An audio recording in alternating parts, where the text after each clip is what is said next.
छत्तीसगढ़ के महासमुंद जिले के बसना तहसील के अंतर्गत अंतर्राज्यीय जांच चौकी पलसापाली में गौ तस्करी कर रहा ट्रक क्रमांक AP29U5777 जिसके ड्राइवर ने जांच चौकी दे करके 300 मीटर पहले ही ट्रक मोड़कर वापस किसी और रास्ते से जाने की मंशा से खेत में जा धंसा। गांव के लोगों ने व राहगीरों ने रुक कर देखा तो मवेशियों की चिल्लाने की आवाज़ आने लगी थी। ट्रक का ड्राइवर, कंडक्टर व इस गौ तस्करी का तस्कर गाड़ी से उतरकर कुछ जुगाड़ कर सकते कि उससे पहले जनता ने कोहराम मचाना शुरू कर दिया।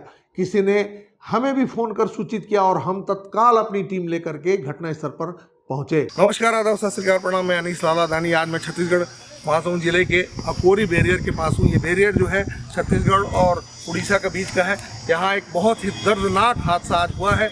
ये इस कंटेनर में पशु को जो है इसका जो है, और जब देखा कि यहाँ बैरियर है, मैं कैमरा पर्सन से चाहूँगा दिखाने के लिए कि ये बैरियर है। देखिए कितने जानवर जो है मर चुके हैं और कितनी दयनीय दशा रही होगी। जब इन्होंने जानवर को लोड किया था तब से अभी तक जो है जानवर जो है भूखे प्यासे और इतनी नौतपा के मौसम में इन जानवरों को देखिए किस तरह बेमौत मारे गए। हम भारतवासी हैं कि गौ माता की इस तरह की हत्या कही जाएगी। इसके अब देखना यह है कि इसका जो ड्राइवर और कंडक्टर दोनों फरार है। अब ये देखना है कि गाड़ी किसकी है, उसके ऊपर मुकदमा जारी होगा ही। परंतु ये यहाँ पर लोगों में बहुत आक्रोश है क्योंकि गौ माता का इस तरह जो है एक तरह की हत्या। देखिए खुद थोड़ा सा कैमरा पर्सन जो चाहूँगा, देखिए कितनी गाय मरी हुई हैं और कुछ अधमरी हैं। यहाँ के जो स्थानीय लोग हैं, यहाँ से उतारे गए जो गाय हैं उनको जो है पानी पिलाने ले गए हैं। पूरी यहाँ के स्थानीय लोग जो हैं पूरी मदद कर रहे हैं। अधिकारी पूरी तरह सक्रिय हैं। देखना ये है कि ये तस्करी कब रुकती है। यहाँ के जागरूक लोग हैं, यहाँ की बहुत सारी हिंदू संस्थाएं हैं, वो भी आ चुकी हैं, लेकिन तस्करी रुकने का नाम नहीं लेती है। अगर ये ड्राइवर थोड़ी सी मुस्तैद रहता तो ये पार हो चुका था, किंतु बैरियर होने की वजह से ये पकड़ा गया है, स्वतः ही पकड़ाया है। इस गाड़ी को बैक करके भागने के चक्कर में ये गाड़ी खेत में आ गिरी हुई है। और देखना ये है कि तस्करी क्यों नहीं रुकती है। तस्करी का रुकना बहुत ज़रूरी है। ये उड़ीसा और छत्तीसगढ़ का बॉर्डर है।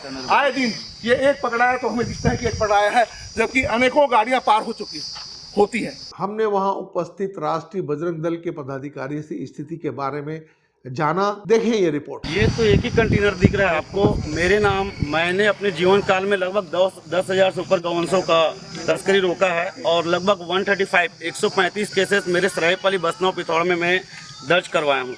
और ये जो है ये तो ड्राइवर के लापरवाही के कारण ये पकड़ा गया। ये तस्करी का गढ़ है। महासमुंद जिले से प्रत्येक सप्ताह 10,000 से अधिक गौवंशों की तस्करी की जाती है, जो उड़ीसा, आंध्र प्रदेश, तेलंगाना की ओर जाती है।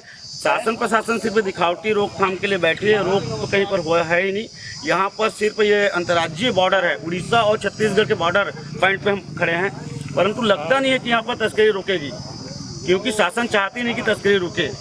पिछली सरकार गौठान बनाकर गौवंशों के नाम पर पैसा खा गई और वर्तमान की सरकार क्या करी इसका तो अभी योजनाओं का भी जानकारी नहीं है। आप शासन से क्या चाहते हैं? शासन यहाँ पर एक पॉइंट बनाए प्रत्येक अंतर्राज्यीय बॉर्डर पर, और वहाँ पर हर गाड़ियों की जांच की जाए।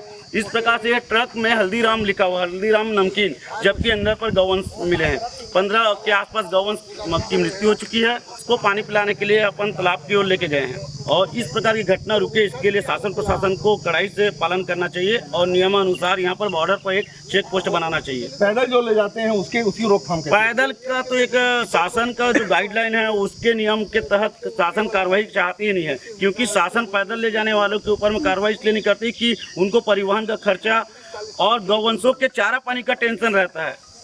इसके नाम पे वो पैदल तो हजारों गौवंश प्रतिदिन चले जा रही है। ये तो पशु क्रूरता में अधिनियम में बिल्कुल 4, 6, 10, 11 के तहत पशु क्रूरता अधिनियम के तहत 2004 में छत्तीसगढ़ राजपत्र में ये नियम बना था पशु क्रूरता अधिनियम के तहत कि एक गौवंश को 6 किलोमीटर से ज़्यादा चलाया ना जाए और साथ में डॉक्टर का परीक्षण करवाया जाए, साथ में चारे की व्यवस्था की जाए। उसके पश्चात उसका एक बाजार से दूसरा बाजार कृषि योग्य सिर्फ बैलों का परिवहन करना था, परंतु यहाँ पर गौवंशों का परिवहन हो रहा है जो कि नियम के विरुद्ध है। घटना के घटित होने के तुरंत बाद पहुंचने वाले अधिकारी कर्मचारी जिन्होंने त्वरित आपातकालीन व्यवस्था करने में भूमिका निभाई, जिनमें नायब तहसीलदार बसना ललित सिंह, पटवारी हरिशंकर नायक एवं सहायक श्रीपति केवर ने त्वरित एवं आपातकालीन व्यवस्था हेतु मौजूद नायब तहसीलदार बसरा ने हमें घटना के बारे में जानकारी दी। देखें। ये यहाँ के नागरिक ने सूचना दी थी कि सर यहाँ पर एक ट्रक पकड़ाया है जिसमें बहुत सारे गाय लोड हैं, उसमें से कुछ गाय मृत हो चुके हैं। तो आप आ जाइए। तो मैं मौके पर आया,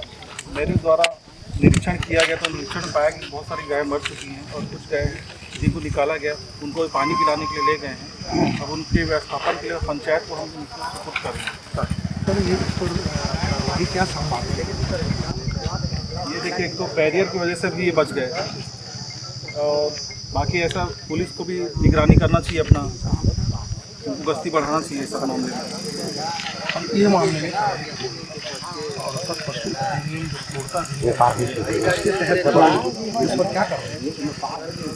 इस पर अब अधिनियम के तहत कार्रवाई की जाएगी, जो भी कार्रवाई होगी, विधिवत कार्रवाई होगी। बड़ा ही हृदय विदारक दृश्य है। देखें, 15 मवेशियों की मौत, बेजुबानों की मौत, किस तरह तड़प तड़प कर जान गई होगी। एक कतरा कतरा पानी को मोहताज ये मृत मवेशी भूख से बेहाल रहे होंगे। जरा हम सोचें कि अगर ये बेजुबान बोल पाते, अपनी व्यथा बता पाते तो कैसा मंजर होता। अगर ये बेजुबान अपनी आप बीती बता पाते तो क्या होती, वो बात क्या होती, वो मंजर क्या होता। जरा सोचें। वो जो आज बच गए हैं मवेशी, वो आंखों देखी बाल बताते कि हाँ, फला ने पानी के लिए कहते कहते दम तोड़ दिया, तो फला ने भूख भूख कहते दम तोड़ दिया, तो फला ने ये कहा कि दम तोड़ने से पहले कि आज़ाद हमें भी कर दो, हमें भी खुली इस फिजा में जीने का हक है, अधिकार है। बिना बोले बिना कहे ये बेजुबान आंखों आंखों में दर्द का एहसास एक दूसरे से कराते हुए दम तोड़ दिए ये 15, और जो बाकी बचे हैं वो इस तरह दहशत में हैं कि कहीं हम पर भी ये बात न बीत जाए। यकीनन इस दर्द को समझने वाला कोई नहीं। ऐसा क्रूर तस्कर जिसे सरेआम कोड़े मारने चाहिए ताकि औरों को इबरत हासिल हो और औरों को सीख मिले कि बेजुबान के साथ इस तरह का हरकत करने का अंजाम क्या होता है।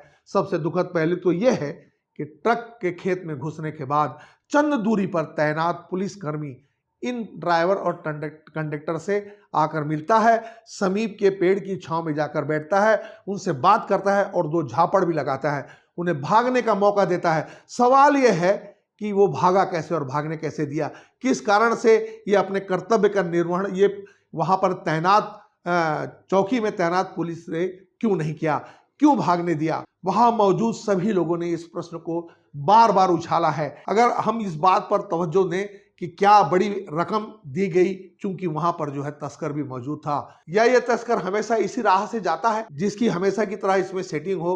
वो तैनात कर्मी जो पुलिस नाका में था, उसके बारे में बाकायदा तहकीकात होनी चाहिए कि क्यों इनको छोड़ा, क्यों तस्कर को छोड़ा, मौके पर पकड़ने के बाद 2 झपड़ लगाकर क्यों छोड़ा। हमें ये दोनों, देखिए हम दिखाते हैं, हमें ये दोनों नवयुवक जो है प्रत्यक्षदर्शी हैं, हमें उन्होंने बड़े विस्तार से बताया है। 2 जने को उधर गए थे दौड़ाते, यहाँ पे गांजा स्मगलिंग भी होता है, तो उधर दौड़ाते लेते हैं और पैसा वैसा लेके। हम आपको ले चलते हैं वो बैरियर, जिस बैरियर की मैं बात करता हूँ। ये देखें, ये वही परसा वाली बैरियर है।